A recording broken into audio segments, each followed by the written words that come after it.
Hey, so I was talking to a buddy I used to work with for the first time in a while recently, and he told me a colleague of ours that I didn't know that well, but he was great friends with, died 2 years ago, essentially from alcoholism.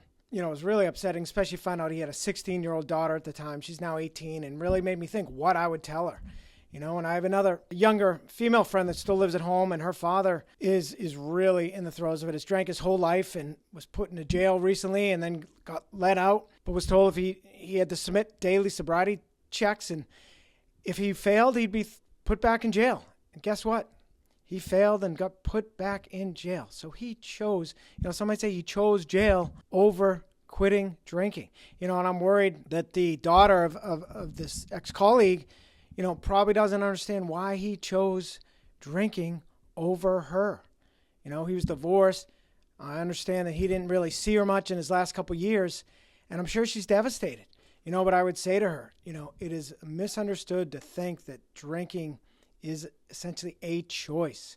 It is a compulsion. And, I Googled definition of compulsion. It's an irresistible urge to behave in a certain way, especially against one's conscious wishes. And it's an action or state of being forced to do something. Forced. And that's really what this is. It's just not talked about enough. This is a chronic brain disease on the same level as Alzheimer's.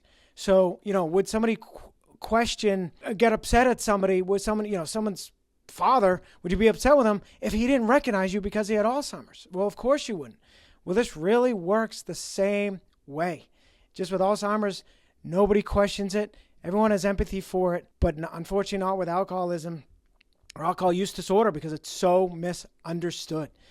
I explain it as there is a voice in our head, which sounds crazy. We think of those, only psychotic killers have voices in their head, but that's what this is. And I've determined it's the voice of the neural pathway that we built up over all the years that thinks alcohol is the answer to everything. And it compels us to drink. It shuts down our prefrontal cortex where all our rational thought is, and we're left with our midbrain, which only cares about survival. And it places alcohol as a number one priority, ahead of even food and water. So it's the same as being 5 days in a desert and someone offers you a bottle of water, even though it'll mean you lose everything, including your family. Would you take it? Everybody would. And that's how this works. So he did not choose alcohol over his family. Unfortunately, he just could not break the cycle of addiction. This, people lose everything. I'm sure his body was screaming at him with the need to drink alcohol to kill the horrific pain he was in. Unfortunately, it's many drink from, untreated trauma that just continued to be compounded by drinking over the years. And drinking is a progressive disorder. And, I'm sure every organ in his body needed alcohol, including his brain, that was screaming for a drink. And that's how this works.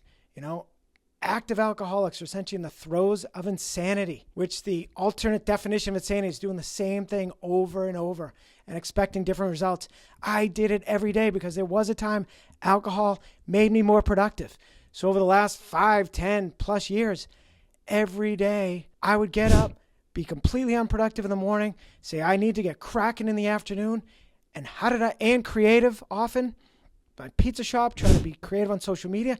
What did I think was the answer? It'd be to drink. So even though I woke up that morning vowing I was not going to drink that day, ideally never again, that voice would work in me all day. And by 2, 3 o'clock, I'd start drinking. But I'd say it's going to be different today. I'm going to drink slower. And this time I'm going to really focus and be more productive.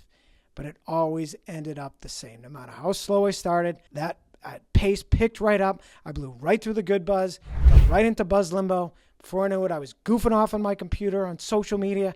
I was hitting Nerf golf balls in my living room, and I was getting nothing done. And then, I was eating dinner at 10 o'clock, if I was lucky, or just going straight to bed, making me feel even worse the next day. This is a crazy disorder. It is a monster. That voice just wants to isolate you and ultimately to kill you. I said, I didn't want to die, but I was just waiting to die.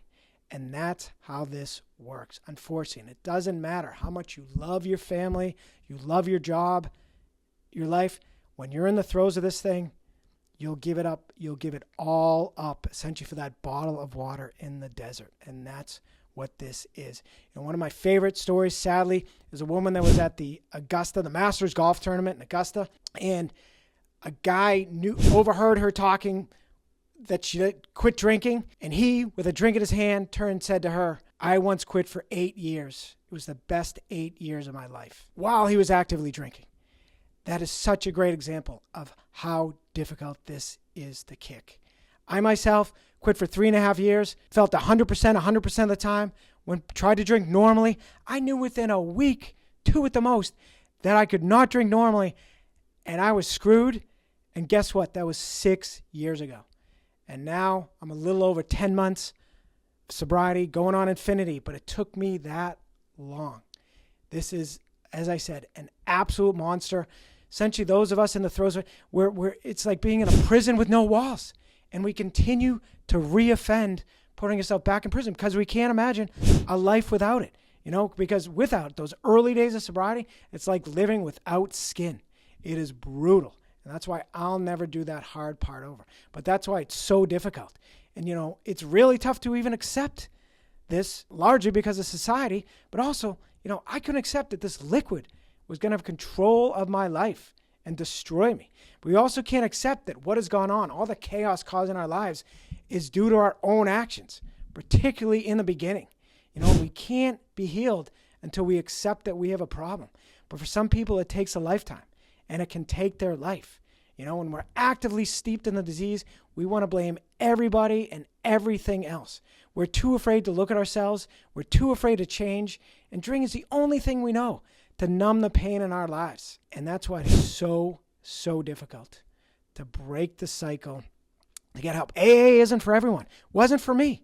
That 3.5 years, I did on my own. I was very lucky. I was at a essentially good place in my life. There's a lot more to it. When I started drinking again, I was at a worse place in my life, and there was no way I could have done it alone. But I also wouldn't have been able to get myself to AA meetings, nor did I care to. And thank God I discovered sober Zoom communities, one of the good things that come out of COVID. And it was within one of those that we have the mantra that's, it's not your fault, but it is your responsibility.